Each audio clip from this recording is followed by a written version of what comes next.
Pada zaman dahulu, ada seorang laki-laki yang berprofesi menjadi tukang cukur di daerahnya. Setiap hari dia berangkat pagi-pagi untuk melaksanakan pekerjaannya. Namun, di sisi lain dia mempunyai pemikiran yang masih menyangkal di otaknya, yaitu tentang apakah benar Tuhan itu ada. Mohon untuk para sahabat-sahabatku seiman untuk menonton video ini sampai akhir, supaya tidak terjadi kekeliruan dan salah paham. Kali ini akan membahas tentang tukang cukur yang meragukan adanya Tuhan. Pagi hari, seperti biasanya, tukang cukur pergi ke tempat kerjanya, yaitu di kota dari daerahnya tersebut. Di jalan, ia memperhatikan situasi dan keadaan setempat. Ada yang kaya, miskin, dan bermacam-macam keadaan. Disitulah si tukang cukur timbul pemikiran tentang benarkah Tuhan itu ada? Dia bergumam di hatinya, kalau emang Tuhan ada, kok kenapa masih banyak yang masih miskin? Katanya kan Tuhan maha adil dan kasih sayang. Dan akhirnya si tukang cukur tersebut sampai ke tempat dia bekerja. Hari sudah menunjukkan siang. Datanglah seorang pelanggan yang ingin mencukur rambutnya. Di tempat cukur rambut tersebut terjadi obrolan si tukang cukur dengan pelanggannya. Kebetulan pelanggan yang sedang dicukur tersebut si Ahmad, yang merupakan alumni pondok pesantren yang ternama. Kian lama obrolan tersebut berlangsung. Dari tema yang mulanya ngalor ngidul, si tukang cukur tersebut membawa obrolan ke masalah seputar akidah. Tukang cukur memulai pembicaraan. Kalau menurut saya, Tuhan itu tidak benar-benar ada. Lah, kok bisa mengatakan seperti itu? Jawab seorang santri tersebut.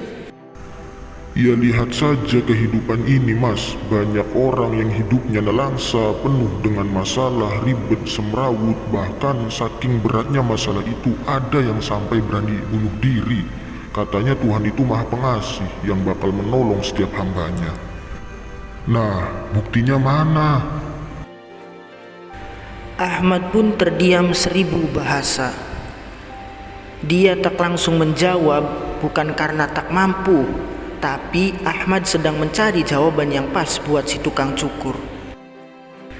Dia teringat benar pesan kiainya agar bisa menyampaikan setiap hal sesuai dengan nalar lawan bicaranya. Hingga berapa lama Ahmad belum juga angkat bicara. Si tukang cukur hampir menyelesaikan tugasnya. Tiba-tiba Ahmad melihat seseorang sedang duduk di luar tempat cukur ini. Tampang dan rambut orang itu begitu acak-acakan dan berantakan, maka ide pun mengalir di kepala Ahmad. Ahmad pun mulai berbicara. Nah Pak, kalau Anda mengatakan Tuhan itu tidak ada, maka saya katakan tukang cukur itu tidak ada. Loh, gimana sih? Wong saya ada di sini.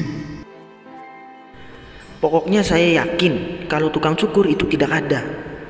Kalau tukang cukur itu ada, masa masih ada orang yang rambutnya berantakan? Anda ini gimana sih? Dia yang di sana maksudnya. Kalau dia rambutnya berantakan, ya sebab dia tak mau datang ke tempat ini. Coba kalau dia datang ke sini, pasti akan saya rapikan. Nah, ya seperti itu juga Pak. Kalau ada orang yang ditumpuk masalah dan hidupnya begitu ribet, bukan lantaran Tuhan itu tidak ada, tapi sebab pemilik masalah tersebut tidak mau datang ke Tuhannya, yaitu Allah. Coba kalau datang berserah diri, memohon ampun dan pertolongan, Allah pasti akan menolongnya. Si tukang cukur pun terdiam 1000 bahasa, tidak tahu mau menjawab apa lagi, karena semua keraguannya saat ini sudah terjawab dan terjelaskan oleh sang santri itu. Itu adalah sepenggal cerita tentang tukang cukur yang tidak percaya adanya Tuhan. Di dalam kitab Tauhid dijelaskan bahwasanya Allah itu mempunyai sifat wujud. Wujud itu artinya ada. Allah ada itu dibuktikan dengan adanya alam semesta ini. Karena apa? Karena tidak mungkin adanya alam semesta ini, bumi dan seisinya itu kalau tidak ada yang menciptakan.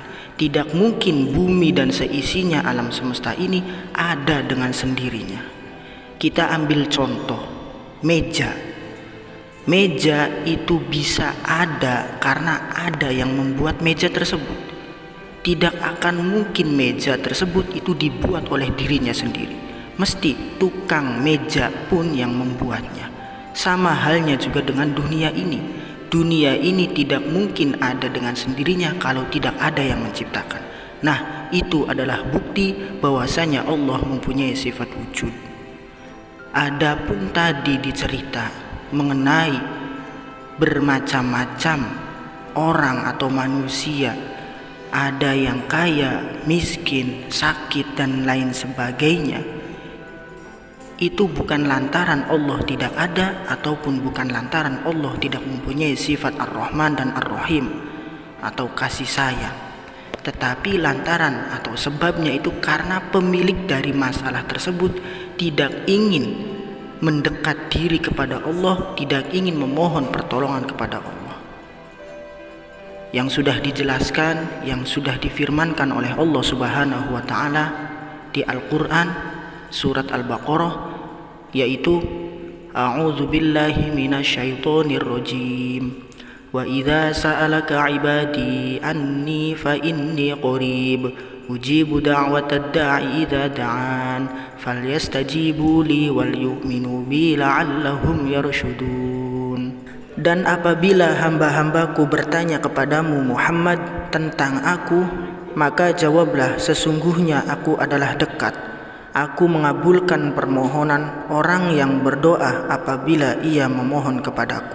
Maka hendaklah mereka itu memenuhi segala perintahku dan hendaklah mereka beriman kepadaku agar mereka selalu berada dalam kebenaran. Quran Surat Al-Baqarah ayat 186.